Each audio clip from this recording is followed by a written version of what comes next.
Welcome back. A lot of parents in Pueblo demanding answers tonight, telling News 5 they weren't notified early enough about a possible threat against schools there. News 5's Katie Blaze spent the day in Pueblo figuring out what caused the breakdown in communication. She's in our studio with the report. Katie.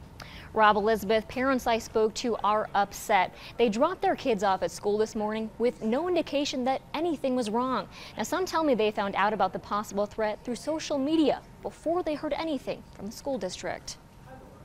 We definitely didn't know anything. Danica Alberti says there was no sign of trouble when she dropped off her 7-year-old daughter Elenia at her school in District 70. It wasn't until she got home and her phone rang that she started to panic. It was an automated message saying that a threat had been called in last night, that they were working on verifying the credibility, and that the school was basically on a lockdown. Alberti says that call came in just after 9, but that she could have known about the situation a lot sooner. District 70 posted and said they had known since 7:16 a.m.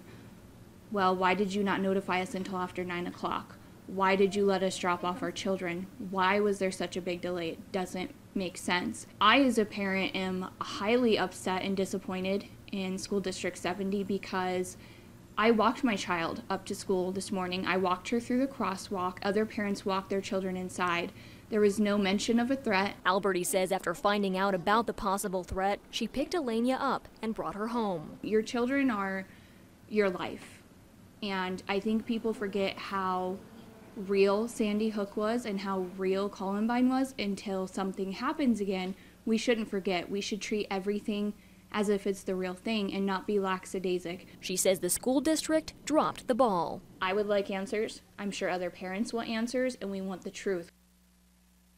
And we learn more about the threat tonight. The Pueblo Police Department says they got a tip last night about the threat of a shooting at a Pueblo school today. They say they conducted a thorough investigation and determined the threat was not credible. You can read their full statement right now on KOAA.com.